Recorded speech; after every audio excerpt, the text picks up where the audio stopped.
রাতটা যেন হুট করে প্রয়োজনের তুলনায় নিশ্চুপ হয়ে গিয়েছিল সেদিন। চিত্রা অপলক তাকিয়েছিল তার বাবার দিকে। সে ভেবেছে বাবা হয়তো মজা করছে। পর মুহূর্তেই বাবা হয়তো হো হো করে হেসে উঠে বলবে, কেমন ঢপ দিলুম বলো তো। কিন্তু তেমন কিছুই হলো না। বাবার মুখটা গম্ভীর থেকে আরো গম্ভীর হলো। গাম্ভীর্যের সেই আবরণ যেন ছেয়ে গেল প্রকৃতির মাঝেও। সোডিয়ামের মোহনীয় সেই হলুদ বর্ণ আলোটার মাঝেও কেমন অবিশ্বাসের উজ্জ্বলতা।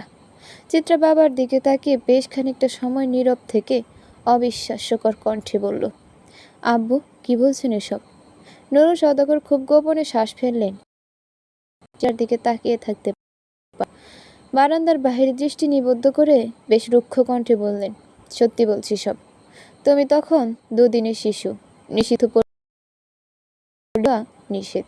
কিন্তু যদি সেই সন্তান মেয়ে হয় তাহলে তারা ধুমধাম করেই বরণ করে নেয় সেই সন্তানকে। কারণ ভবিষ্যৎটা তোমাকে যে জন্ম দিয়েছে, তোমার জন্মদাত্রী, সে আমার ভাগ্যে জোট। তুমি জন্ম নেবে বলে হসপিটালে ভর্তি করানো হয়। তখন তোমার তুহিন ভাইজান অসুস্থ, তাই আমরা হসপিটালে গিয়েছিলাম। তোমার জন্মদাত্রী হুট করে তোমার মায়ের কোলে তোমাকে তুলে দিয়ে আকুতি মিনতি করে উঠল। তার জীবনের ভয়ঙ্কর বর্ণনাও দিল। তোমার মায়েরও শিশুদের প্রতি সহমর্মিতা বেশি ছিল, তাই নিয়ে এলো তোমায়। এবারের কোনো মানুষ জানে না তুমি কার মেয়ে। কেবল আমি আর তোমার মা জানি তোমার জন্ম পরিচয়। চিত্রার নয়নে ঘেঁষে ততক্ষণে ঝরে পড়েছে কত অশ্রুকণা। ঘৃণায় ভরে উঠেছে আঙিনা। এক মুহূর্তে মিছে হয়ে গেল তার এই জনম। কি নোংরা, কি বিচ্ছিরি অতীত। মনে হলো সে যেন কোনো নর্দমার কীট, সমাজের এক নোংরা মানুষ। আব্বু যে তাকে পছন্দ করতেন না, সেটাই তার প্রাপ্য। এত ভালোবাসা তো কভু তার প্রাপ্য ছিল না। নুরুল সওদাগর চায়ের কাপটা বারান্দার চওড়া গ্রিলটার উপর রাখল। পাঞ্জাবির পকেট থেকে রুমাল বের করে মুছে নিল তার মুখমণ্ডল। মুখ মোছার নাম করে কিছু অশ্রুকণাও বোধহয় মুছে নিলেন। কে জানে আধারে কোল ঘেঁষে যাওয়া গল্পের কথা। পকেটের রুমাল পকেটে রেখে নুরুল সওদাগর গলা পরিষ্কার করে বললেন, তুমি তো জানলে তোমার অতীত, এখন একটা কথা রাখবে? চিত্রার কণ্ঠে তখনও কান্নার ছাপ, তবুও সে অস্ফুট স্বরে উচ্চারণ করল, জি আব্বু বলেন। তুমি বিয়ে করে ফেলো চিত্রা। মনে করো না তোমায় অপছন্দ করি বলে সেটা বলছি। তুমি আমার দায়িত্বে ছিলে। আমি তোমার ভালো একটা ভবিষ্যৎ গড়ে দিতে চাই। আজ আছি, কাল নাও থাকতে পারি। তোমার দায় ভার তখন কে নেবে? এবারে সবাই হয়তো তোমায় ভালোবাসে, কিন্তু আমরা না থাকলে তারা হয়তো ফিরেও চাইবে না, কারণ তোমার সাথে রক্তের সম্পর্ক নেই।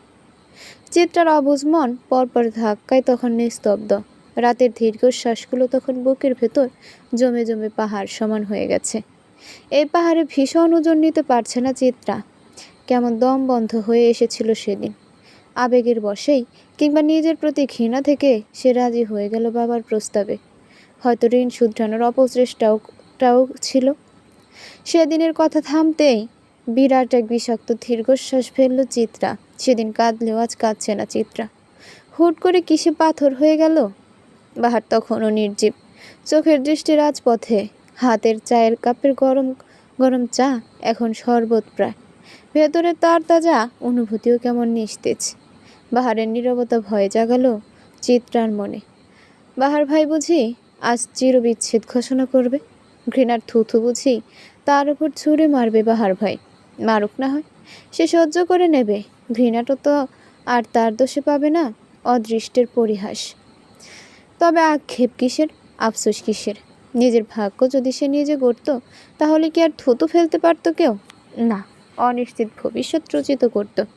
তবুও যদি মানুষ তাকে এই দোষী ভাবে, তবে মেনে না হয় নিবেশে সে দোষ। চিত্রার মনের ভুল ভাবনার কার্তুজকে ভেঙে গুড়িয়ে দিল বাহার।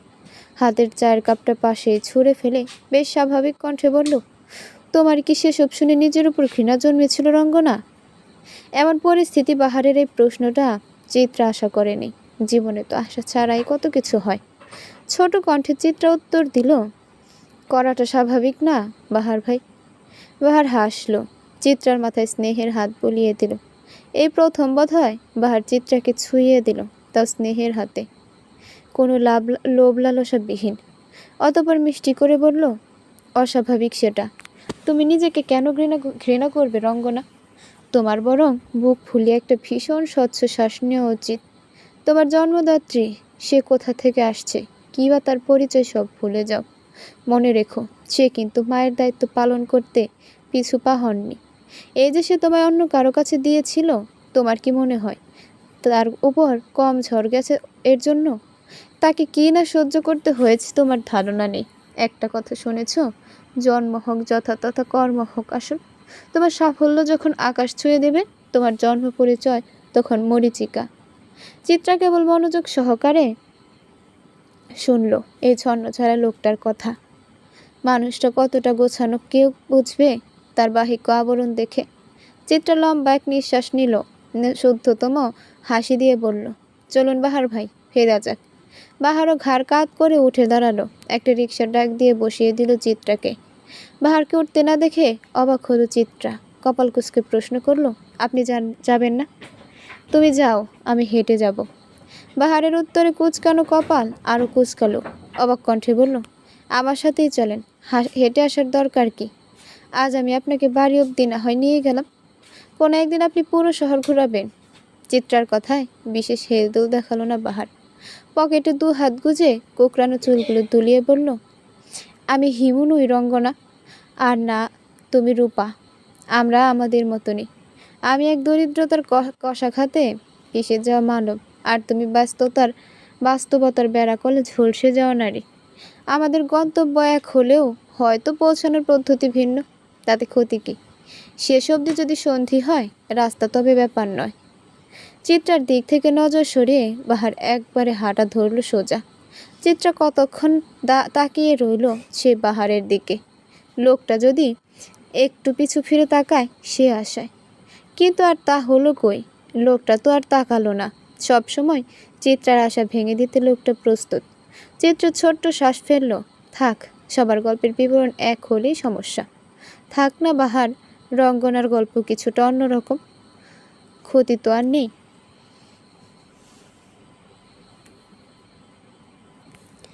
আজ ৮ম দিনে পদার্পণ করল মুনিয়া বেগম ছাড়া সওদাগর বাড়ির লোকজন। তুহিন ভাইজান খুঁজছে, নুরুল সওদাগর খুঁজছে, তবে মুনিয়া বেগমের দেখা নেই। কেবল যেন হাওয়ায় মিলিয়ে গেল মানুষটার বাবার বাড়িতে কেউ নেই যে সেখানে যাবে। আপন বলতে এই স্বামীর বাড়িই ছিল। ওনার কলিগদের সাথে যোগাযোগ করার চেষ্টা চলল, কিন্তু কেউ খোঁজ দিতে পারল না মুনিয়া বেগমের। চিত্রারও চোখ মুখ ভীষণ শুকনো। মা তাকে যতটা যত্ন করত, অতটা যত্ন আর কেই বা করবে। মুখে ছোট ছোট ব্রণ, চোখের নিচে কালো আস্তরণ। মেয়েটার মায়া মায়া মুখখানার দিকে তাকালেও কেমন হাহাকার করে ওঠে বুক। অন্যদিকে ওহির মেজাজ আজকাল কিঞ্চিত ভালো। নওশাদ ছেলেটা প্রচুর জ্বালালেও বেশ সম্মান দেয় তাকে, অনেক বেশি সময়ও দেয়। হুটহাট রাস্তায় কথা থেকে যেন এসে হাজির হয়ে যায়। ঝগড়া করতে মন্দ লাগে না। খাবার টেবিলে দুপুরের খাবারে তোড়জোড় চলছে। ওহি, চাঁদনি, অনয়, মাহাতাব, আফজাল সওদাগর, লতা বেগম সবাই খেতে বসেছে। রাজা সওদাগর এবং তার ননদ খাবার বেড়ে দিচ্ছেন। কাজের মেয়ে দোয়েল রান্নাঘর থেকে খাবার এনে দিচ্ছে। আজ খাবার টেবিলে ঘটল অন্যরকম ঘটনা। সবাই যখন ব্যস্ত, দোয়েল তখন মাছের তরকারিটার বাটি টেবিলে এনে রাখল। চিত্রার হঠাৎই দৃষ্টি আটকালো মাছের বাটিতে থাকা বড় মাথাটার দিকে। বয়সে ততটা ছোট না হলেও চিত্রার আবদারগুলো বেশ ছোটদের মতন। হুটহাট বলে বসে না ভেবেই কত আবদারের কথা। যেমন আজই মাছের মাথাটা দেখে নিষ্প্রাপ চিত্রা জলমলে হাসি দিয়ে বলে উঠল, বড় চাচিম্মা, আমায় কিন্তু মাথা দেবে আজ। সবাই চিত্রার দিকে তাকিয়ে মুচকি হাসল। যাক, মেয়েটা নিজেকে স্বাভাবিক করার চেষ্টা করছে। আর বরাবরই চিত্রার জন্য বড় মাছের মাথাটা রাখা হয়। সে আবার বেশ মাছপ্রেমী। সবাইকে অবাক করে দিয়ে রোজা সওদাগর মাছের মাথাটা চাঁদনির প্লেটে উঠিয়ে দিল। চাঁদনি চিত্রার পাশে বসেই খাবার খাচ্ছিল। রোজা সওদাগরের এমন কাণ্ডে উপস্থিত সবাই হতভম্ব। চাঁদনি নিজেও অবাক হয়ে গেল। রোজা সওদাগর সবাইকে তার দিকে এমন হতভম্ব দৃষ্টিতে তাকিয়ে থাকতে দেখে বোকা বোকা হেসে চিত্রাকে আদরে সরে বলল, তোর আপার তো একটু বেশি পুষ্টি লাগবো ক। হ্যাঁ তো এখন দুইজনের খাওয়া খাইতে হইব, তাই না? আমি তোরে বড় টুকরাটা দেব, মাথাটা তোর আপা খাক, কেমন? চিত্রার হুট করে কান্না চলে এলো, কিন্তু সে প্রকাশ করলো না। এটা হওয়াটা তো স্বাভাবিক, সবাই কি আর তার মায়ের মতন হয়? চিত্রা খাবারটা কোনো মতে গিলে নিয়ে মাথা নাড়িয়ে কৃত্রিম হাসি দিয়ে বলল, নানা চাচি আম্মা, তুমি আব্বারে দাও। আমি দেখছো কেমন ব্যাককলের মতো আবদার করলাম। এখন তো বড় আব্বারই ভালো খাবার প্রয়োজন। তুমি ঠিক করছো। কথার নিচে চাপা বলল চিত্রার প্রগাঢ় অভিমান। চাঁদনি আপা তার প্লেট থেকে মাথাটা উঠিয়ে চিত্রার প্লেটে দিতে দিতে বলল, আম্মা আপনিও না, আমাকে কখনো খেতে দেখছেন মাথা? সবসময় তো চিতাবাগি খায়, মেয়েটার পছন্দ। আপনিও না অদ্ভুত।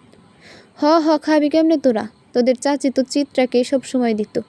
চিত্রা খাবে বলে কি তোরা খেতে পারবি না? সবারই তো হক আছে। রোজা সওদাগরের উত্তরটা কেমন মুখ ঝামটি মারল, রসখসহীন কণ্ঠ।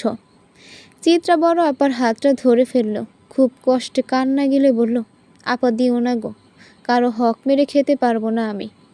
খাবার টেবিলে নিস্তব্ধ নীরবতা, সবাই কেমন ফেল আহম্মক হয়ে তাকিয়ে রইল। চিত্রা এক মনে আলু ভাজাটুকু দিয়েই পরের ভাতটুকু মাখিয়ে নিল। রোজা সওদাগর তাকে মাছ আর সাধল না, বরং বড় টুকরোটা সে তার মেয়ের জামাইয়ের থালায় উঠিয়ে দিল। সবাই চোখ মেলে দেখল এই স্বার্থপরতা, কারো মুখে কোনো শব্দ নেই। চিত্রা আর দু লোকমা ভাত গিলে কোনো মতে উঠে দাঁড়ালো। আর খাওয়া যে তার সম্ভব হচ্ছে না। এই খাবার যেন বিষের চেয়ে বিষাক্ত মনে হলো। মাহাতাপা আর মাছ ছুঁয়ে দেখল না।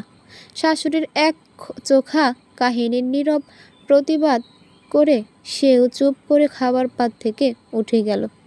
মেয়ে জামাইকে উঠে যেতে দেখে রোজা সওদাগর গদ কণ্ঠে ডাক দিতেই তাচ্ছিল্য হাসি দিল মাহাতাব। বেশ তাচ্ছিল্য কণ্ঠে বলল, যা খাওয়ালেন পেট ভরে গেছে। আপনার মেয়েকে না হয় আমার ভাগের মাছটাও দিয়ে দেন, আমার হকের জিনিসের প্রতি তত টান নেই। মাছ পাতে তুলল না ওহিও। অপমানে গা শিরশির করে উঠল রোজা সওদাগরের। সে মুখ বাঁকিয়ে বলল, ঘরের চেয়ে পরের টান বেশি এ বাড়ির মানুষের। চিত্রা তখন টেবিল ছেড়ে কিছু দূর গিয়েছে। বড় চাচির কথায় ঠুকরে উঠল সে, ছুটে গেল ঘরে। মা ছাড়া দুনিয়া কেমন আধার হয়ে গেল তার। এতদিনের নিয়ম ভেঙে আপন মানুষের বদলে অষ্টাদশী ভেঙে চূর্ণ বিচূর্ণ। এ বাড়িতে কেমন যেন বদলের সুর দেখা দিয়েছে। আর যে সুখের দিন নেই চিত্রার, তা বুঝতে আর বাকি রইল না। রাতের কালো আকাশে যেন বিরহের ছাপ, তাদের নিশ্চপতা রাতকে করেছে আরো গম্ভীর। চিত্রা ছাদের গাছগুলোতে সযত্নে পানি ঢালছে। সচরাচর রাতে গাছে কেউ পানি ঢালে না, কিন্তু মন খারাপ দূর করার জন্য সচরাচরের কাজগুলো থেকে বেরিয়ে অন্যরকম কিছু করা উচিত। চিলেকোঠায় ঘর থেকে বাহার ভাইয়ের গুনগুনিয়ে গাওয়া গানের শব্দ আসছে। চিত্রা দীর্ঘশ্বাস ফেলল। হাসতে খেলতে থাকা জীবনটার কি নিদারুণ পরিবর্তন হয়ে গেল এই 1 মাসের মাঝে। সময় বদলাতে সত্যিই সময় লাগে না। শুনলাম তোমার নাকি হক মেরে খাওয়ার সময় পড়িয়েছে। শক্ত গম্ভীর পুরুষালী কণ্ঠে থমকালো চিত্রা। গম্ভীর কণ্ঠ হলেও কণ্ঠের মাঝে ঠাট্টার সুর। চিত্রা তপ্ত শ্বাস ফেলল, ক্লান্ত কণ্ঠে বলল, বাহার ভাই, ভাঙা মানুষকে আর না ভাঙলেও পারেন, আমি ক্লান্ত। চিত্রার কথায় বাহারের তেমন পরিবর্তন দেখা দিল না, তবে উচ্চস্বরে হাসির শব্দ ভেসে এলো। চিত্রা সেই শব্দ শুনে হতাশার এক শ্বাস ফেলল। এমন সময় এমন উদ্ভট উচ্চারণ বাহারের থেকেই আশা করা যায়। মানুষটা তো বরাবরই এমন, রাগ করে আর লাভ কি? চিত্রাকে চুপ থাকতে দেখেও হেলদোল দেখালো না বাহার, বরং বেশ স্বাভাবিক কণ্ঠে বলল, বুঝলে মেয়ে, এ জীবনে এত দ্রুত ক্লান্ত হলে চলবে না। তোমার তো সবই বাস্তবতা শুরু। যত্নে গড়া ননির পুতুলের ন্যায় শরীরটাকে এখন বহু ঘাত প্রতিঘাতের লড়াই চালাতে হবে। তৈরি তো? অ্যাসিড তো কেবল হাত পুড়িয়েছিল, বা হাতটা এখন প্রায় অকেজো। কে জানতো বাস্তবতা নামক অ্যাসিড আমায় পুড়াবে? চিত্রার কথায় চরম বিধ্বস্ততার আভাস। দীর্ঘশ্বাসের হাহাকারে নিস্তব্ধতা ভয়ঙ্কর হলো। বাহার ছাদের রেলিংয়ের উপর উঠে বসল। লোকটার কি কোনো ভয় ডর নেই? এমন গা ছাড়া ভাব নিয়ে কিভাবে থাকতে পারে মানুষ? তোমার আম্মু কোথায় যেতে পারে বলে মনে হয় তোমার? আমি তো জানি না। বুঝ হওয়ার পর আম্মুকে কোথাও যেতে দেখিনি, তার কলেজ ছাড়া। কিভাবে বুঝবো বলুন? চিন্তা করো না, ফিরে আসবে সে। আপন মানুষের ভয়ঙ্কর দেখার আগেই ফিরুক সে। আমার বড্ড ভয় লাগছে বাহার ভাই, মানুষের বদল কেমন ভয়ঙ্কর। চিত্রার কথায় বাহার হাসল। স্বচ্ছ চোখের পাতায় দেখা দিল অগাধ জলরাশির আনাগোনা। বাহার ভাইয়ের চোখে এই জলরাশির বড্ড মেমানান। বাহার ভাই হলো পাহাড়, যে পাহাড় মাথা উঁচু করে বাঁচে, সে পাহাড়ের বিধ্বস্ততা মানায় না। নিচ থেকে দোয়েল ছুটে এলো ছাদে। চিত্রা এবং বাহারের মাঝে তখন নীরবতা। কি যেন ভাবনা ওদের। সেই নীরবতার জলকে ছিঁড়ে দিয়ে আগমন ঘটালো দোয়েল। ধীর কণ্ঠে বলল, চিত্রা আপা, বড় চাচি আপনারে নিচে যেতে বলছে। রাতের রান্নার আয়োজন আপনাকে করতে বলছে। বড় চাচির নাকি শরীর ভালো লাগছে না। চিত্রা তাজ্জব হয়ে তাকিয়ে রইল দোয়েলের পানে। দোয়েলের বলা কথাটা তার বিশ্বাস হলো না। মনে হলো সে ভুল শুনেছে হয়তো। যে মেয়ে এক গ্লাস পানি তুলে খায় না, সে কিনা এতগুলো মানুষের রান্না করবে। চিত্রা হতভম্ব অবস্থা দৃষ্টি এড়ায়নি বাহারের। সে পা ঝুলাতে ঝুলাতে বেশ আয়েসি ভঙ্গিতে বলল, মেয়ে, তুমি ঠিকই শুনেছ। এত অবাক হচ্ছ যে? এখন তোমার বড় চাচির কোমর ব্যথা বাড়বে, মাথা ব্যথা বাড়বে, শরীরের অসুস্থতা বাড়বে, সাথে বাড়বে তোমার প্রতি তার অদৃশ্য অকারণ হিংস্রতা। সাবধানে থেকো মেয়ে, পৃথিবীতে সকল মানুষই খারাপ, তবে কেউ কেউ প্রশংসা পাওয়ার লোভে, সুযোগের অভাবে তার খারাপ গুণটা দেখাতে পারে না। তোমার বড় চাচি সুযোগ পেয়েছে এখন, এবার খোলস বদলানোর পালা। চিত্রা কেবল শুনে গেল বাহার ভাইয়ের কঠিন থেকে কঠিন সত্যি কথাগুলো। সত্যি মানুষ তবে খোলস বদলায়। সময়টা সেপ্টেম্বরের মাঝামাঝি। ভ্যাটিকান সিটিতে আজ অবনী বেগমের শেষ দিন। এই তো একটু পর তারা নিজেদের গন্তব্যে রওনা দেবে। এরপর ভুলে যাবে সেই ভ্যাটিকান সিটিকে। এই ভিনদেশ অবনী বেগমকে দান করেছে অগাধ বিশ্বাস ভাঙার যন্ত্রণা। এই ভিন দেশকে সে আর মনে করবে না, সে আর ফিরে চাইবে না এদিকে। ভুলে যাবে সব, যা আছে মিছে কলরব। ভুলে গিয়ে যদি ভালো থাকা যায়, তবে ভুলে যাওয়াই শ্রেয়। এয়ারপোর্টে অপেক্ষারত অবনী অধীর আগ্রহ তার উড়ে যাবার। এ দেশে আর যে টিকছে না মন। অনুভূতিদের ভোঁতা যন্ত্রণায় দিবানিশি সে জ্বালাচ্ছে। তার সে নিতে পারছেন না। এই দেশ ছেড়ে চলে গিয়ে সমাপ্তি টানবে সে যন্ত্রণার। এয়ারপোর্টের ফর্মালিটি মিটিয়ে আমজাদ সওদাগর এসে বসতেন অবনী বেগমের পাশে। চেরিকে অন্য জায়গায় রাখা হয়েছে রেস্টের জন্য। প্লেন ছাড়তে এখনও প্রায় ঘন্টা দেরি আছে। অবনী বেগম তাকালো আমজাদ সওদাগরের দিকে। লোকটা কি নিয়ে যেন কয়েকদিন যাবৎ চিন্তিত। কেমন অস্বস্তি দেখা যায় মানুষটার মুখ জুড়ে। অবনী বেগমকে তাকিয়ে থাকতে দেখে আমজাদ সওদাগর বিব্রত বোধ করল। কিঞ্চিত হেসে বলল, কিছু বলবে?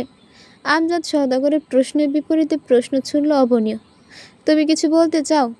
অবনীর প্রশ্নে আমজাদ সওদাগরের অস্বস্তি বাড়ল। সে যে কিছু একটা বলতে চায় তার মুখ দেখেই আন্দাজ করা যাচ্ছে, অথচ বলতে পারছে না। অবনী বেগম হয়তো আন্দাজ করতে পারল আমজাদ সওদাগরের না বলা কথাটা। অতঃপর ক্ষীণ হাসল, ভারী কণ্ঠে বলল, আজ তোমাকে একটা সত্যি কথা বলে আমজাদ, অনেক বছরের পুষে রাখা মিছে এক আবরণ আজ ছিঁড়ে ফেলি। আমজাদ সওদাগর অবাক হলেন অবনী বেগমের কথায়। ভ্রুকুচকে জিজ্ঞেস করলেন, কি কথা? এই যে আমি তোমার মেজো ভাইয়ের প্রাক্তন, এই কথাটা পিছের ইতিহাস জানাতে চাচ্ছি। আমজাদ সওদাগর বিস্ফোরিত নয়নে অবনী বেগমের দিকে তাকিয়ে রইলেন। এমন সময় এই কথাটা সে আশা করেননি। আর এ বিষয়ে তাদের পরিবারে কখনো খোলামেলা আলোচনা হয়নি। তাই এমন আলোচনা যে কোশ্চিনকালেও হতে পারে তা তার ভাবনার বাহিরে ছিল। অবনী বেগম আমজাদ সওদাগরের হতভম্বতা দেখে কিঞ্চিত হাসল। বেশ আরাম করে বসে বলল, তোমাদের পরিবারে এসেছিলাম মনের পুষে রাখা ক্ষোভ নিয়ে তোমাদের ধ্বংস করে দিতে। কিন্তু বয়স বাড়ার সাথে তোমাদের প্রতি বেড়ে গেল মায়া। আর আমার ক্ষোভ যে কতটা ভিত্তিহীন ছিল তা বুঝতে শুরু করলাম। তবে হয়তো আজ এসব কিছু বলা অহেতুক। তবে মনে হচ্ছে জীবনের এ পর্যায়ে এসে এ সত্যিটা তোমার জানা উচিত। কিছু অনুশোচনা তোমাদেরও থাকা উচিত ভুল ভাবার জন্য। আমজাদ সওদাগরের অবাকের পাল্লা ভারী হলো। বিস্মিত কণ্ঠে বলল, কি বলতে চাচ্ছ? যা বলতে চাচ্ছি তা শোনার জন্য তুমিও প্রস্তুত হও। আমার জীবনের মুমূর্ষু সেই অতীত, সময়টা গ্রীষ্মের মাঝামাঝি। আমাদের গ্রামে তখন ডাকাতের প্রকোপ বেড়েছে। দিনের বেলা তো কাঠফাটা রোদ, আর রাতে তো হলো তুমুল ঝড়। চারদিকে পানি বেড়েছে। সেই পানি দিয়ে আসতো জলদস্যু। তাই গ্রামে বড় বড় পুলিশ অফিসার আসে, টহল বসানো হয় জায়গায় জায়গায়। তখন আমি ছিলাম 15-র কিশোরী। এ গ্রাম ও গ্রাম তাপিয়ে বেড়াতাম। একদিন দুপুরে কাঠফাটা রোদ্দুরে দেখা হয় আমার জীবনের সর্বনাশা পুরুষের সাথে। কিশোরী মন সে অপরিচিত পুরুষটার সান্নিধ্যে এসে কেমন কেঁপে উঠল। সেই প্রথম আমি অনুভব করলাম বিশেষ কিছু, যা কখনো আমি এর আগে অনুভব করিনি। এক দুপুরে সে অপরিচিত পুরুষকে প্রথম দেখে আমি ভয়ে কেঁদে দেওয়ার উপক্রম। লোকটা কি সুন্দর করে আমাকে কাঁদতে না করলো। কি সুন্দর তার কথা, কিন্তু ভয়টা এতই জেগে ধরেছিল যে রাতে গা কাঁপিয়ে জ্বর এলো আমার। ঘরে আব্বা একা মানুষ, আমার তখন থুম জ্বর। মধ্যরাতে বাবা মেয়ের তখন বেহাল অবস্থা। তখন গ্রামে তো তেমন ডাক্তার ছিল না। জ্বরে আমার দাঁতের সাথে দাঁত লেগে আসার উপক্রম। বাহিরে তুমুল ঝড়। তন্মধ্যে বাহির থেকে গাড়ির শব্দ পাওয়া গেল, যা তুমুল বৃষ্টির ছাট পেরিয়ে শোনা গেল। বাবা ছুটে বাহিরে গেলেন। আমি তখন প্রায় জ্ঞান হারিয়ে ফেলব অবস্থা।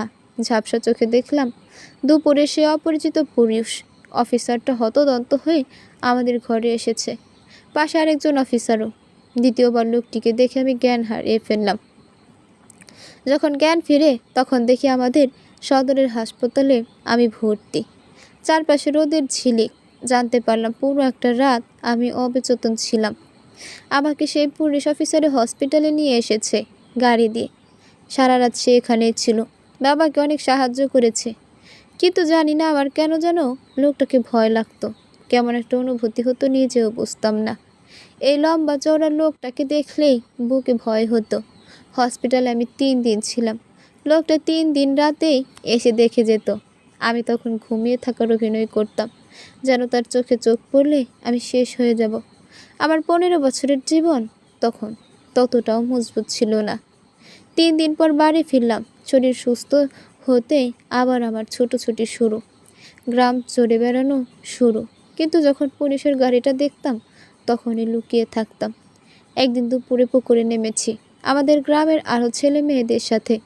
বাবা পাশের মাঠ থেকেই চিৎকার চেঁচামেচি করছে, যেন উঠে যাই পুকুর থেকে। কিন্তু কে শোনে কার কথা? আমি তো আমার দুষ্টুমিতে মত্ত। হুট করে তখন সেই চিরপরিচিত গাড়িটা এসে থামলো। ছেলে মেয়ে সব পুকুর থেকে উঠে দৌড়। আমার আবার তৎক্ষণাৎ মাথায় বুদ্ধি আসে কম। যতটুকু বুদ্ধি এলো ততটুকু কাজে লাগিয়ে আমি পুকুরে ডুব মারলাম। কিন্তু কতক্ষণ আর শ্বাস আটকে রাখা যায়? আমারও হলো বেহাল দশা।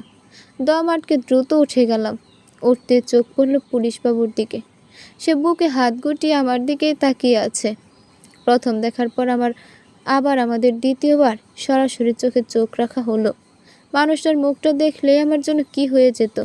আমাকে এমনভাবে তাকিয়ে থাকতে দেখে সে ধমক দিল। তার রাশভারী কণ্ঠে শরীরের প্রতিটা নিউরন কেঁপে উঠল। বাবা ছাড়া আমি কারো ধমকে ভয় পেতাম না। অভিমান তো করব দূরের কথা, অথচ আমি ভয় পেলাম লোকটার ধমকে। অভিমান করে উঠে গেলে পুকুর ছেড়ে। বাবার পর এই দ্বিতীয় পুরুষ যার উপর আমার অভিমান হলো। এরপর দিন গড়াতে লাগলো। লোকটা তার বন্ধুকে দেখতাম প্রায়ই।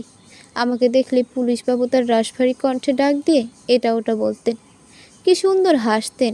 আমি কেবল অপলক তাকিয়ে দেখতাম। বাবা বলতো আমাকে বিয়ে করে নিয়ে যাবে এক রাজপুত্র। আমি মনে মনে ভাবতাম, পুলিশবাবু সে রাজপুত্র হলে খারাপ হবে না। আবেগের কাছে তখন ভালোবাসার ফুল ফুটল।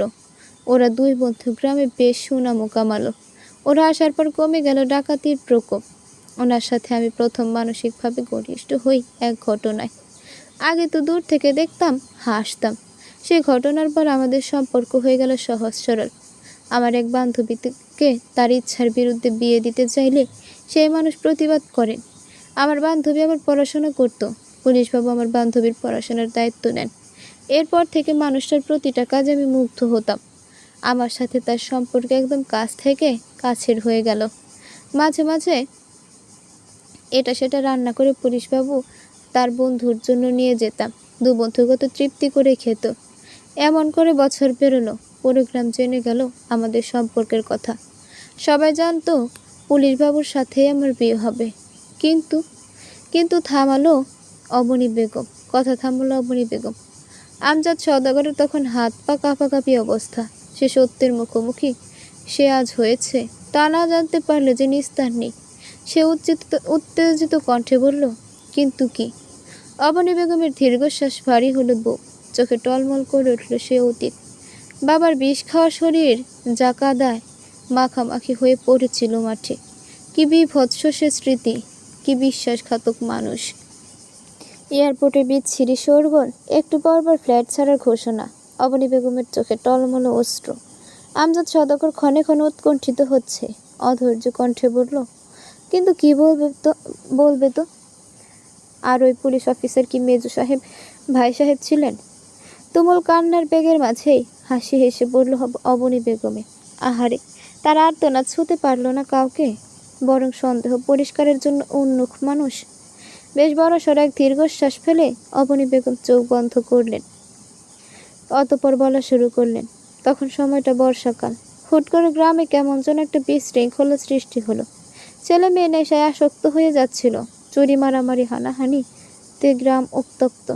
আমার সাথে কত বন্ধু এই নেশায় আসক্ত হয়ে যাচ্ছিল। এক অরাজকতার সৃষ্টি হলো। এই নেশাকে কারা প্রচার করেছে তার সন্ধান পাচ্ছিল না কেউ। নতুন আরো পুলিশ অফিসারের আগমন ঘটল। আমিও ততক্ষণে বাড়ন্ত বয়সে শরীরে বেশ বড়সড় হয়ে গেলাম। কোনো বিয়ের সম্বন্ধ আসতো না, কারণ সবাই জানতো আমার সাথে পুলিশ বাবুরই সম্পর্ক, হয়তো বেশ গভীর শারীরিক আর কি। কিন্তু তেমন কিছুই ছিল না। সে আমার হাত ধরেছিল 2-1 বার, এর বেশি কিছু না। কিন্তু মানুষ তো বরাবরই বেশি ভাবতে পছন্দ করে। বাবা তখন ওনাকে বারবার চাপ দিত, বিয়ে করার প্রস্তাব দিত। উনি বলতো ওনার শহরে গিয়ে পরিবারের সাথে কথা বলে প্রস্তাব নিয়ে আসবে। আমারও হুড়মুড় করে শরীর বাড়ল। কিশোরী থেকে নারীতে পরিণত হচ্ছি। গ্রামের অবস্থা বেহাল থেকে বেহাল হওয়া শুরু করলো। রাস্তায় বের হওয়া বিপদ হয়ে গেল। ঘরে সারাদিন পড়ে থাকতাম, দিন গুনতাম সে বোধহয় আসবে। কিন্তু আশার আলো কেবল হতাশায় পরিণত হলো। বর্ষার এক মাঝামাঝি সময়ে হুট করে সে একবারে উধাও হয়ে গেল। তার বন্ধুর কাছে ছুটে গেলাম, খোঁজ নিতে পারল না সে। আমি কেঁদে কেঁদে একাকার। গ্রামের মানুষ ততদিনে আমাকে কলঙ্কের কালি লেপে দিয়েছে। আমাকে নাকি নষ্ট করে সে মানুষ চলে গিয়েছে। বাবার অবস্থাও করুণ হতে লাগলো। আমার খুশি বাবাটা নীরব হয়ে গেল। আমি কেবল ফেল ফেল করে দেখতাম সে নীরবতা। কাকে জানাবো সে কষ্টের কথা? তখন আমার কেউ ছিল না। অতঃপর তার বন্ধু আমাদের ভরসা দিয়ে খোঁজ নিয়ে আসবে জানায়। কতগুলো দিন পেরিয়ে গেল হতাশায়। অতঃপর তার বন্ধু অনেক খোঁজ খবর করে জানতে পারলো তার পরিবারের সবাইকে নাকি মেরে ফেলা হয়েছে। পুলিশবাবু এরপর থেকে নিরুদ্দেশ। আমার তখন হাউমাউ করে কান্না। লোকটা গেল কোথায়?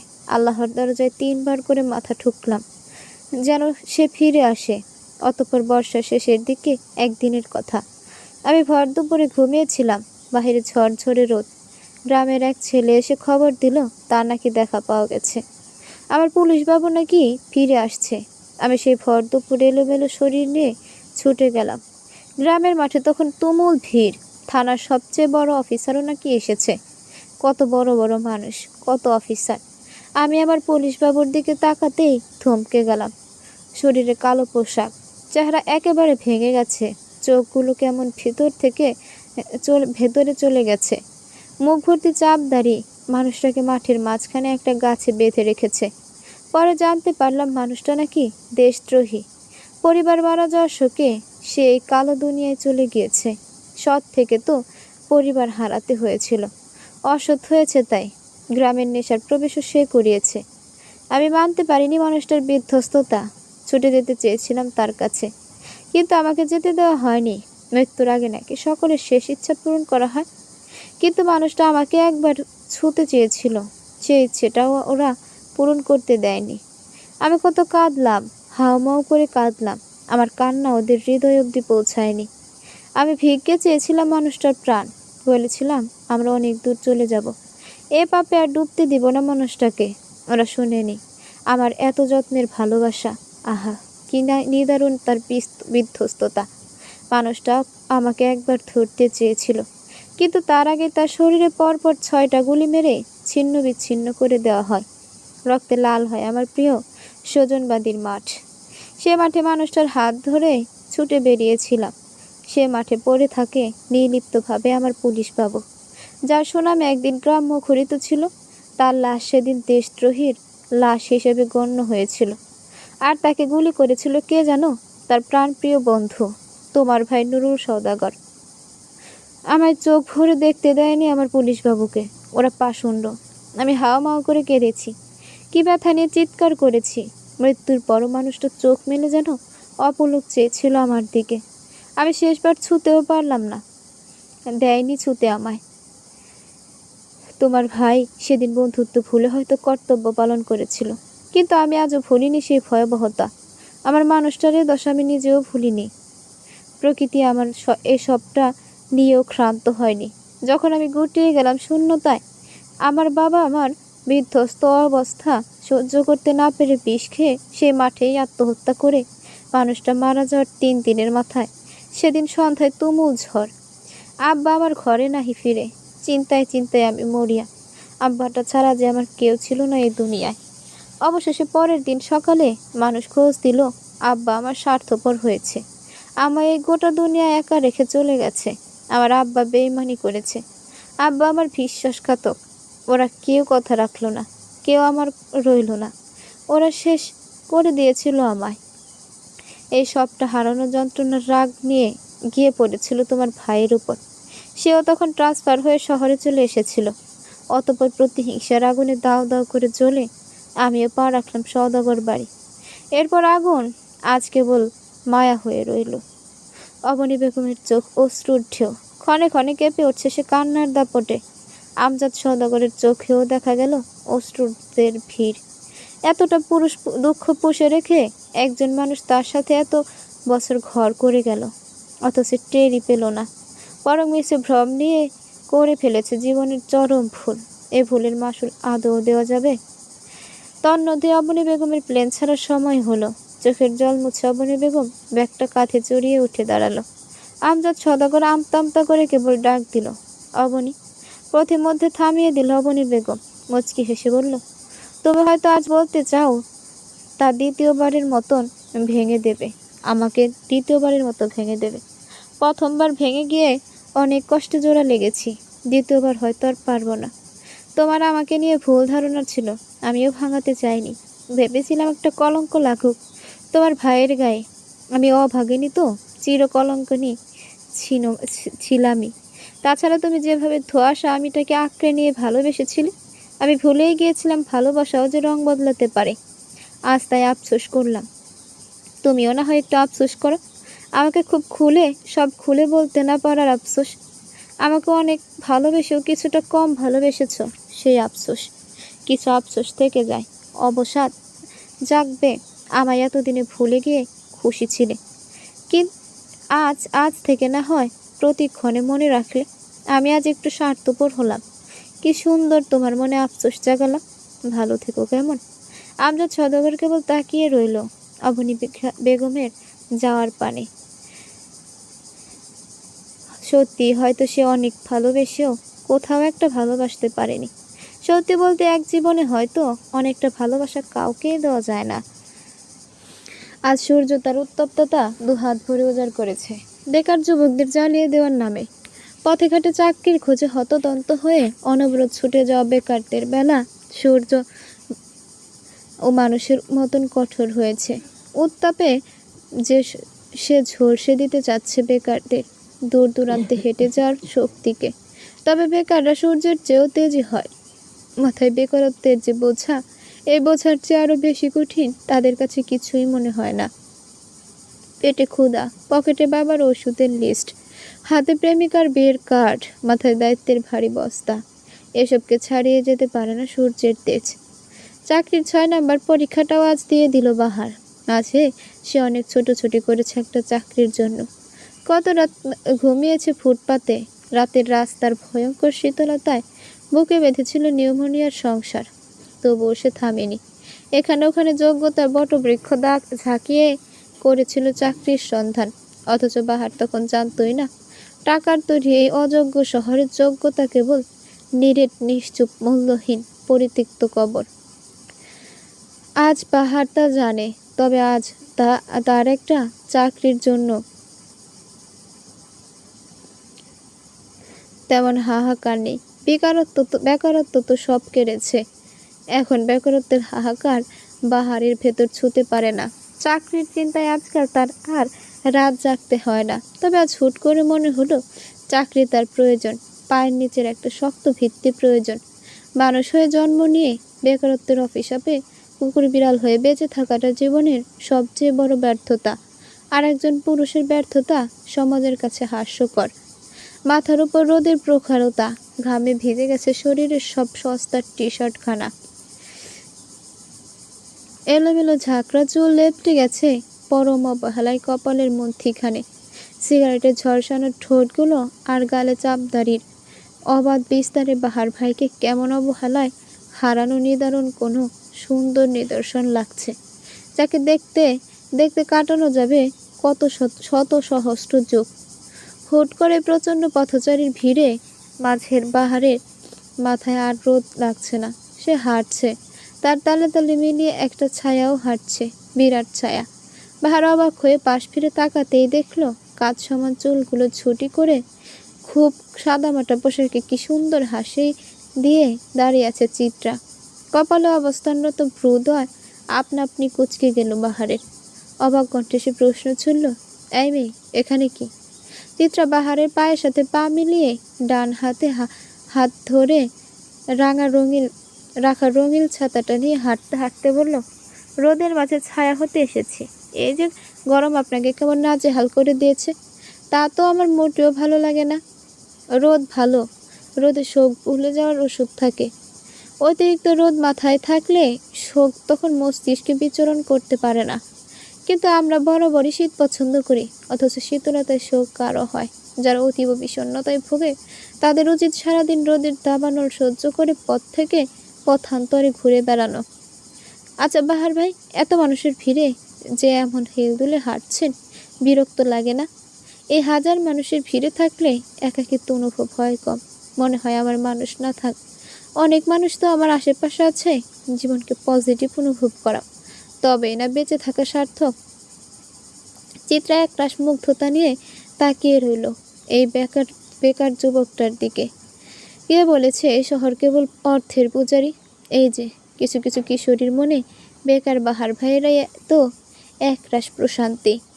চিত্রাকে ড্যাব ড্যাব করে তাকিয়ে থাকতে দেখে আর চোখে তাকালো বাহার। ফিসলে কণ্ঠে বলল, এভাবে তাকিও না মেয়ে, দুর্বলতা হানা দেয়।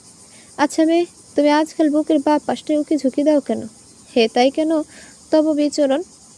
বাহারের প্রশ্নে লজ্জায় লাল হলো চিত্রার মুখ। বাহার ভাই দারুণ অস্বস্তি দিতে জানে। হাঁটতে হাঁটতে প্রতিমধ্যে বাদামও খেল দুজন। ভাগাভাগি হলো আর কিছু অনুভূতি। অষ্টাদশীর জন্য এই যেন ঢের। অবনী বেগম দেশে ফিরেছেন 5 দিন হতে চলল। স্বাভাবিক সহজ সরল জীবনযাত্রায় সে ফিরে এসেছেন। ভিন দেশে যা চোখ দেখেছে তা সে ভিন দেশেই যেন রেখে এসেছে। সে খবর কাউকে জানায়নি সে, কাউকেই না। বাড়িটাকে আবার কিছুটা গমগমে ভাব। কেবল মুনিয়া বেগমের শূন্যতাটা হুটহাট বেশ অনুভব হচ্ছে। এত খোঁজ খবর করে মানুষের কোনো খবর পাওয়া গেল না। চৈত্রের গল্প যেমন বৈশাখে হাওয়ায় মিলিয়ে যায়, তেমন মিলিয়ে গেল মানুষটা। কতগুলো দিন মানুষটা ছাড়া দিন কাটাচ্ছে সওদাগর বাড়ি। রান্নাঘরের রান্নায় ব্যস্ত অবনী বেগম, তাকে হাতে হাতে সাহায্য করে দিচ্ছে চিত্রা। ও হিয়াপা ভার্সিটিতে গেছে, না হয় সেও সাহায্য করত। আজকাল রোদা সওদাগরের রান্নাঘরে তেমন দেখা যায় না। বেশ অদৃশ্য এক ক্ষমতার দাপট যেন পেয়ে বসেছে তাকে। না চাইতেও সবটা কেবল তার ইশারায় হচ্ছে। আর এসবের সবচেয়ে ভুক্তভোগী মানুষটা হলো চিত্রা। হুট করে চোখের বালি হয়ে গিয়েছে সে। রান্নাঘরের ভয়াবহ রকমের গরমে ঘেমে নিয়ে একাকার ছিল চিত্রা। ছোট মুখটা কেমন শুকিয়ে গেল। মাহীনতার অভাব যেন তার পুরো মুখমণ্ডলে বিস্তার করছে। বাড়ির সবচেয়ে অপ্রয়োজনীয় মানুষ দোয়েলের মায়া লাগলো চিত্রার জন্য। সেই কিশোরী দোয়েল বেশ মায়া মায়া কণ্ঠে বলল, চিত্রা আপা, আপনি ঘরে গিয়ে একটু গোসল করেন। কেমন ঘাইমা গেছেন? আমি তো আসছি এইখানে, চাচির আমি আগায় পিছাই দিব। অবনী বেগমও চুলিয়ায় খুন্তি নাড়তে নাড়তে চিত্রার দিকে তাকালো। শ্যামলা মুখটা গরমে কেমন লাল হয়ে গেছে মেয়েটার। অবনী বেগম আদুরে সরে বলল, হ্যাঁ চিত্রা, যাও তোমার ঘরে, গোসল করো। গরমে কি অবস্থা হয়েছে তোমার? রান্নাঘরে এজন্য আসতে না বলি, যাও যাও। চিত্রা পেঁয়াজের শেষ টুকরো কাটতে কাটতে বলল, এই তো যাচ্ছি, আর একটু। অবনী বেগম আর কিছু না বলে কেবল হতাশার শ্বাস ফেললেন। বাড়িতে আসার পর বাড়ির নিবিড় পরিবর্তনটা সে বেশ সূক্ষ্মভাবে খেয়াল করছে। আর বেশিরভাগ সদস্য কেমন যেন এই পরিবর্তনের সাথে তাল মিলিয়ে চড়ছে নির্দ্বিধায়। একমাত্র তুহিনের জন্য পরিবর্তনগুলো ধারালোভাবে করতে পারছে না সওদাগর। খাওয়া তার লোভ, সবচেয়ে বড় লোভ। এই লোভে মানুষ চোখ থাকতে অন্ধ হয়ে যায়। পেঁয়াজ পেঁয়াজগুলো সুন্দর করে কেটে ছোট চাচির সামনে রাখলো চিত্রা। অবনী বেগম মাথায় হাত বুলিয়ে ধীর কণ্ঠে বলল, চিন্তা করো না চিত্রা, তোমার আম্মু ফিরে আসবে। সেও তোমাকে 1 মিনিটও চোখের আড়াল রাখতে পারতো না। হয়তো অভিমান হয়েছে খুব, তাই এতদিন যাবৎ তোমার থেকে দূরে। অনেকগুলো দিন পর কারো স্নেহের হাত পেতে অষ্টাদশীর প্রগাঢ় অভিমান ঠোঁট ফুলিয়ে ছিটকে বাহিরে আসতে চাইল, কিন্তু সে বের করতে দিল না, বরং অমলিন একটা হাসি দিয়ে বলল, মা হয়তো দূরে আছে, কিন্তু আমি সবসময় অনুভব করি তাকে। তুমি চিন্তা করো না চাচি, আমি ঠিক আছি। অবনী বেগম আর কিছু বলার আগেই চিত্রা রান্নাঘর থেকে প্রস্থান করলো। দীর্ঘশ্বাসে ভারী হলো পরিবেশ। হাসি খুশি পরিবারটা, আদলে থাকা মানুষগুলোর নির্মমতা পেরিয়ে আসছে যেন অভদ্রতার মুখোশ ঠেলে। ঝিম ধরা ভারী সন্ধ্যা, বৈরী তার বিবর্ণ বাতাস। ওই কাঁধের ব্যাগটা মুঠোয় চেপে ধীর গতিতে চলছে। আজকাল চিত্রাকে তাদের বাড়ির গাড়িটা দেওয়া হয় না যাতায়াতের সুবিধার জন্য। মেয়েটার হাতে টাকাও বোধ হয় নেই, ওহি দিতে চাইলেও নেয় না। হেঁটে হেঁটে বাসে চেপে যাতায়াত করে সে। কলেজ বাসা থেকে কাছেই, রিক্সা দিয়ে যায়, আসা যাওয়া করা যায়, হেঁটেও আসা যায়, কিন্তু কোচিং বেশ খানিকটা দূরে, গাড়ি ছাড়া উপায় নেই। চিত্রার আবার বাস ট্রাভেলিং সহ্য হতো না, বমি করে ভাসিয়ে দিত। অথচ আজ এই মেয়েটা নির্দ্বিধায় বাসে যাওয়া আসা করছে, সে বাসে। চিত্রার প্রতি এমন অন্যায়ের নীরব প্রতিবাদে ওহিও বাড়ির গাড়ি ব্যবহার করা ছেড়ে দিয়েছে। ওহির 2য় বর্ষের ফাইনাল পরীক্ষা চলছে। সারা রাত দিন পড়াশোনা করেও তার তৃপ্তি মিলছে না। পরীক্ষার হলে গেলেই সে যেন সব ভুলে যায়। কি একটা অবস্থা! এ যে মিস, শুনেন প্লিজ। পরিচিত কণ্ঠ নীরব রাস্তায় যেন ঝংকার তুলল। ওহির ঝিমিয়ে থাকা চিত্ত মিনিটে চঞ্চল হয়ে উঠল। কপাল কুঁচকে বিরক্ত ছড়িয়ে গেল তার সারা মুখে। পায়ের গতি থেমে গিয়েছে ততক্ষণে। নীল রঙের পাঞ্জাবি পরা সুদর্শন নওশাদ খুব দ্রুত এগিয়ে এলো ওহির পাশাপাশি এসে দাঁড়ালো। মুখে তার বিরামহীন সেই হাসিটা, কণ্ঠে মধ্যরতা। পাশে এসে দাঁড়িয়েই মিষ্টি হাসি বজায় রেখেই বলল, পরীক্ষা কেমন হলো শুনি। ওহির চোখ মুখে তখন আধার করা বিরক্ত। কণ্ঠ ঝাঁঝালো করে সে উত্তর দিল, আপনাকে বলতে হবে। হ্যাঁ, বলতে হবে বলেই তো জিজ্ঞেস করা। নওশাদের স্বাভাবিক উত্তরে ওহির চোখ মুখ ধরা দিল বিস্ময়। লোকটা পাগল টাগল নাকি? ঝাঁঝালো কণ্ঠে আবার স্বাভাবিক কণ্ঠের বার্তাও বুঝে না নাকি? বিরক্ত হয়ে আবার নিজ গন্তব্যে হাঁটা ধরল সে। নওশাদও পায়ে পা মিলিয়ে হাঁটতে হাঁটতে বলল, আপনি যেন কোন ডিপার্টমেন্টের স্টুডেন্ট? সাইকোলজি। বাহ, তবে তো রীতিমতো মানুষের ভেতরে তথ্য বোঝার বিশেষ ক্ষমতা আপনার আছে, তাই না? নওশাদের কথায় থামল ওহি। বুকে 2 হাত ভাঁজ করে বলল, হ্যাঁ আছে। বলেন, আপনার কি বলে দিতে হবে? নওশাদ কতক্ষণ কি মিছে মিছে ভাবুক মানুষ হলো। অতঃপর বেশ জয়ী একটা হাসি দিয়ে বলল, বলেন তো, আমি আজ নীল রঙের পাঞ্জাবি কেন পরেছি? ওহি নওশাদের মুখের দিকে তাকালো, তারপর পা থেকে মাথা অবধি একবার চোখ বুলিয়ে কর্কশ কণ্ঠে জবাব দিল, আপনি কোনো বিশেষ কারণ ভেবে নীল রঙটা পরেননি, হুট করে মন চেয়েছিল তাই পরেছেন, আর কিছু? নওশাদ বেশ অবাক হলো, বিস্মিত কণ্ঠে বলল, বাহ, বুঝলেন কিভাবে? কারণ যখন কেউ শুনে আমরা সাইকোলজি নিয়ে পড়াশোনা করছি, তখন তারা আমাদের অভিজ্ঞতা যাচাইয়ের জন্য হুট করে একটা অহেতুক প্রশ্ন করে, যে প্রশ্নের উত্তর হয়তো বিশেষ কিছু না, অথবা তাদের জানা নেই এমন কিছু।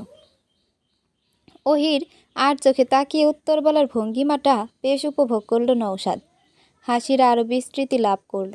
সে কণ্ঠ খাদে নিয়ে বলল, আমার মায়ের আপনাকে পছন্দ হয়েছে জানেন। নওশাদের কথায় হুট করে হেসে উঠল ওহি। হাসতে হাসতে বলল, আহা, ভোর সন্ধেবেলা মিথ্যে বলছেন কেন? নওশাদ বেশ অবাক হলো, তবে কণ্ঠে গো ধরে বলে রেখে বলল, না সত্যি এটা। মিথ্যে এটা কিভাবে বুঝলেন? নওশাদের বিস্মিত অবস্থা দেখে ওহির হাসির স্রোত বাড়ল। হাসতে হাসতে বলল সে, সাইকোলজির ক্ষুদ্র ক্ষুদ্র হিসেব আমার জানা আছে।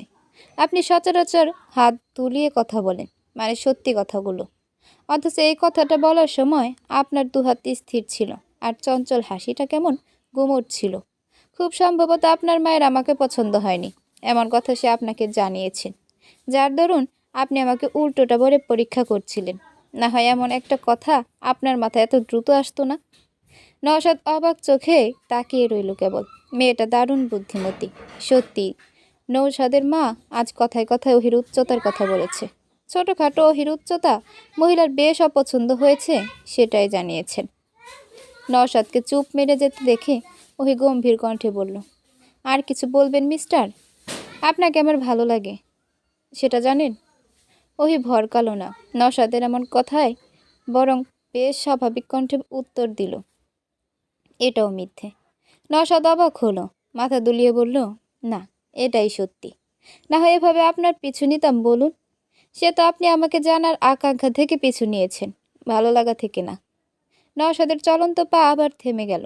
হ্যাঁ, এটা ঠিক যে ওহিকে জানার ইচ্ছেটা তার ভেতরে আছে, কিন্তু পরেরটাও সত্যি।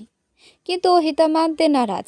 কয়েক প্রকার বাক বেদনটার পর নওশাদ মুখ ছোট করে বলল, আপনার সাইকোলজি সব দিয়েছে, অনুভূতি বোঝার ক্ষমতা দেয়নি। চিত্রা হাসতে হাসতে বলল, ওহি হাসতে হাসতে বলল, সাইকোলজির মতে নওশাদ সাহেবের অনুভূতি বেশ স্বল্প, আর এত স্বল্প অনুভূতি জাহির করা বোকামি। আপনি পাষণ্ড। কথাখানা বলেই উল্টো দিকে হাঁটা ধরল নওশাদ। ওই হাসতে হাসতে নিজেকেই নিজে বলল, ভালোবাসার মানুষকে অবধি ভালোবাসা ছেড়ে দিলাম, পাষণ্ড না হলে কি পারতাম? আপনি তো দুদিনের অনুভূতি নিয়ে আসছেন। ছোট শ্বাস ফেলে 2 কদম এগিয়ে যেতেই কেউ ছুটে এলো তার কাছে। ওহি অবাক হয়ে পাশের মানুষটার দিকে তাকালো। ফর্সা নওশাদ সাহেবের মুখ লাল হয়ে গেছে দৌড়ানোর কারণে। সে বুক ভরে শ্বাস নিচ্ছে, অথচ মুখে আগের হাসিটা। হাঁপাতে থাকা অস্থির কণ্ঠ নিয়ে বলল, আচ্ছা, আপনার সাইকোলজি মতে আপনাকে পটানোর কিছু ট্রিক্স দিবেন? ওই অদ্ভুতভাবে কতক্ষণ তাকিয়ে থেকে হা হা করে হেসে উঠল। সে হাসির ঝংকারে নওশাদের সাথে মুগ্ধ হলো নিশ্চুপ রাস্তাটাও। সন্ধ্যার নাস্তার আয়োজনে মুখরিত ড্রয়িং রুম। চিত্রা আর দোয়েল মিলেই আয়োজন করছে। তুহিনও আজ বাসায়। সবাই সোফায় বসে আছে, কেবল চাঁদনি আপা বাদে। আপা বোধহয় ঘরে। চিত্রা যখন নাস্তার প্লেটটা টেবিলের উপর রাখলো, তখন তুহিনের গুরু গম্ভীর কণ্ঠ ভেসে এলো, চিত্রা, আর কিছুদিন বাদে না পরীক্ষা, তুই এসব কেন করছিস? চিত্রা নাস্তার প্লেটটা টেবিলে রেখে বড় চাচির দিকে তাকালো। বড় চাচি তাকে পড়ার টেবিল ছেড়ে উঠিয়ে এনেছেন বিকেলের নাস্তা তৈরি করার জন্য। এখন এটা ভাইজান জানলে হয়তো তুলকালাম হতে পারে, তাই সে চুপ করে রইল। তন্মধ্যে পরিচিত কণ্ঠ ভেসে এলো, ওমা তুহিন, তোমার মা নেই এখন বাড়িতে, এই সুযোগে চিত্রাকে একটু কাজ শেখাতে হবে না, বলো? দরজার কাছে বাহার ভাইকে দাঁড়িয়ে থাকতে দেখে চমকে উঠল চিত্রা। সাথে বাহার ভাইয়ের এহেন কথা। কিঞ্চিত ভরকে গেল উপস্থিত সবাই। কেবল হতভম্ব চোখে তাকিয়ে রইল তুহিন। অবাক কণ্ঠে বলল, কাজ শেখাতে হবে মানে? ওর আবার কিসের কাজ? পড়াশোনা আছে না? পড়াশোনা আছে নাকি? আমি ভেবেছি তোমাদের মা যাওয়ার সাথে সাথে ওর পড়াশোনাটাও নিয়ে গেছে।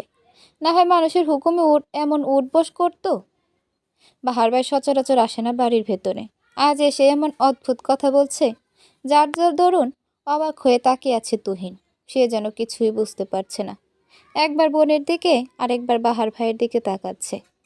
অবস্থা বেগতিক দেখে রোজা সওদাগর বোকা বোকা হেসে বলল, আরে কি যে বলো না বাহার, তা তুমি এখানে যে বিশেষ কাজে এসেছো?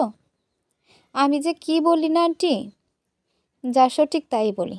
চোখ থাকতে অন্ধ হওয়াটা তোমার মানায় না তুহিন। তোমার বোন কি করছে না করছে, কে কি করাচ্ছে খোঁজ রাখো। ভাই হয়েছে তো দায়িত্ব, কেন অবহেলা করছো? মায়ের হারানো তো ব্যথিত হয়ে বোনের সুখ তো সব উড়িয়ে দিচ্ছ, অথচ মেয়েটা সুখপ্রিয়। বহুদিন পর কেউ চিত্রার হয়ে কথা বলল। এই অনাকাঙ্ক্ষিত আনন্দে চোখে অশ্রু জমল। মাথা নত করে সে লুকিয়ে রাখার চেষ্টা চালালো সে অশ্রু। তুহিন বুদ্ধিমান ছেলে, সে ততক্ষণে বাড়ির ভেতরের পরিবেশের কথা কিছুটা আন্দাজ করে ফেলেছে। চেয়ার ছেড়ে সে উঠে দাঁড়ালো।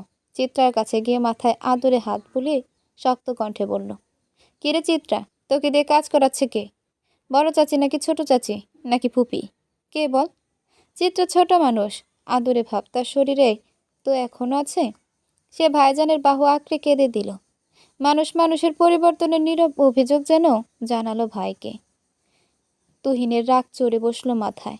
বোনকে এক হাত ধরে টেবিলের সব খাবারের প্লেট এক এক করে ছুঁড়ে মারল ফ্লোরে। চূর্ণ বিচূর্ণ হয়ে ভেঙে গেল সেসব প্লেট। কাচের গ্লাসটা বড় চাচির পায়ের সামনে আছাড় মেরে আঙুল উঁচিয়ে চিৎকার করে বলল, আপনাদের যদি কাজ করতে মন না চায় তবে নতুন কাজের লোক নিন। একজনের জায়গায় দুজন নিন। আপনাদের সাহস কিভাবে হয় আমার বোনের উপর এসব হুকুম তালিম করার?